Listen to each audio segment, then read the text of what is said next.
आपण पाहतात SKF news Salman Syed सोबत सध्या मी पाथरी शहरातील शांताबाई नखाते विद्यालय येथे आहेत। परभणी जिल्ह्यातील पाथरी तहसील कार्यालयातर्फे जनगणना 2027चा पहिला टप्पा येथे पार पडत आहे। प्रशिक्षणाचा पहिला टप्पा पार पडत आहे।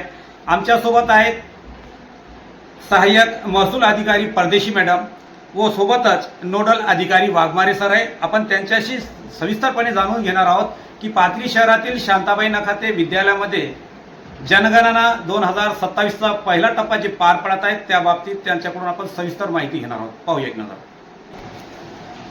काय सांगणार आहे मॅडम की आपल्या शांताबाई नखाते शाळेमध्ये जनगणना 2027चा पहिला टप्पा पार पडत आहे, या संदर्भात काय सांगणार आपण? भारत सरकारच्या निर्देशानुसार जनगणनेचा पहिला टप्पा हा आता सुरू झालेला आहे। त्याच्या अनुषंगाने आज शांताबाई नखाते शाळेमध्ये दिनांक 27/4 पासून पहिले प्रशिक्षण सुरू झाले। त्याच्यामध्ये घर यादी, घरगणना याबाबत सविस्तर प्रगणक, पर्यवेक्षक आणि सुपरवायझर यांना आम्ही ट्रेनिंग देत आहोत। त्याच्या संदर्भात आता सध्या ट्रेनिंग सुरू आहे आणि सर्व जे आहेत आमचे प्रगणक, पर्यवेक्षक, सुपरवायझर यांनी कशा प्रकारची जनगणना करायची आहे आणि लोकांना त्याबाबत कसं मार्गदर्शन करायचं आहे याबाबत सविस्तर त्यांना माहिती आम्ही देत आहोत। तसेच त्यांना एक डेमो पण आम्ही देत आहोत की तुम्ही डेमो करून पुढे काय काय करायचं आहे हे सुद्धा आम्ही त्यांना मार्गदर्शन करत आहोत। तसेच स्वगणनामध्ये असा विषय आहे की स्वगणना एक ॲप आहे, त्याच्यामध्ये तुम्ही स्वतःची जनगणना स्वतः करू शकता, स्वतःचे नावाची नोंदणी करू शकता। हे देखील त्याच्यामध्ये एक ॲप आहे, त्याद्वारे आपण आपली जनगणना स्वतः करू शकतो। आणि हे सर्व माननीय उपविभागीय अधिकारी पाथरी यांच्या मार्गदर्शनाखाली, माननीय तहसीलदार साहेब, गावडके साहेब यांच्या मार्गदर्शनाखाली आणि माननीय जिल्हाधिकारी साहेब यांच्या मार्गदर्शनाखाली जनगणनेचे सर्व कामकाज आम्ही करत आहोत आणि त्यांच्या निर्देशानुसार सर्व कामकाज आम्ही जनगणनेचे पार पाडत आहोत। सोबतच आमच्यासोबत आहेत नोडल अधिकारी वाघमारे सर आहेत, आपण यांचे जाणून घेणार आहोत। काय सांगणार आहे सर की शांताबाई नखाते विद्यालयामध्ये प्रशिक्षण चालू आहे, पहिला टप्पा पार पडत आहे, काय याच्या बाबतीत सांगणार आपण? सर, पहिल्या टप्प्यामध्ये आपल्या घर सूचीकरण हे करायचं आपल्याला आहे। त्यानुसार प्रगणक जे आहेत ते स्वतः घरी जाणार आहेत आणि त्यांची स्वतः घरी जाऊन त्यांची गणना करणार आहेत घराची। तर सर्वांना अशी मी विनंती करतो की जे आमचे प्रगणक येतील त्यांना सहकार्य करावे आणि खरी ती माहिती सांगावी आणि त्यांना सहकार्य करून प्रशासनालाही सहकार्य करावे।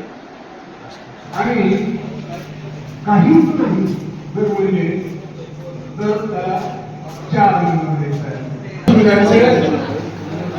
हे सुद्धा अतिशय महत्वाचे आहे। तर कार आहे का, आपल्याकडे जीप आहे का, व्हॅन आहे का, हे प्रश्न आपल्याला उत्तरदात्यांना निश्चितपणे विचारायचे की घरामध्ये 4 चाकी वाहन आहे का। पहिला प्रश्न काय विचारायचा तुम्ही, आपल्या कुटुंबामध्ये 4 चाकी वाहन आहे का, ठीक आहे। मग नंतर जीप किंवा व्हॅन आहे का, असे प्रश्न आपल्याला विचारायचे आहेत। खालील प्रकारची वाहने यात समाविष्ट आहेत। कोणत्या कोणत्या प्रकारची वाहने समाविष्ट आहेत हा बघा तिथे काय, खालील प्रकारची वाहनं यात समाविष्ट आहेत, जसे की मल्टी युटिलिटी व्हेकल, त्याला आपण MUV म्हणतो। त्यानंतर स्पोर्ट्स युटिलिटी व्हेकल, ज्याला आपण SUV म्हणतो। त्याचबरोबर स्पोर्ट्स कार सुद्धा काही कुटुंबाकडे असू शकतात किंवा असतीलही। काय करायचं, मग जर कार, जीप, व्हॅन वगैरे असेल तर होय जर असेल, जर कुटुंबातील कोणत्याही सदस्याकडे वरीलपैकी कोणतेही वाहन असेल तर होय याला 1 क्रमांक द्यायचा आहे। आणि जर कुटुंबामध्ये यापैकी कोणतेही वाहन उपलब्ध नसेल तर मात्र आपण त्याला 2 संकेतांक निश्चितपणे द्यायचा आहे। ही गोष्ट लक्षात घ्यायची आहे, पण माहिती घेत असताना व्यवस्थित माहिती घ्यायची आहे, कुठेही वाद होणार नाही है ना, कुठेही संघर्ष निर्माण होणार नाही। म्हणजे नाही नाही तुम्ही सांगताय ते मला जमणारच नाही, इथं आहे असं मला माहितीच आहे, तू खोटं बोलू शकत नाही, असा वाद निर्माण अजिबात करायचा नाही. ठरवला किंवा चोरीला केल्यास ऐका सर, बघा हे कशासाठी, संबंधित अधिकाऱ्याकडे तक्रार नोंदवणे.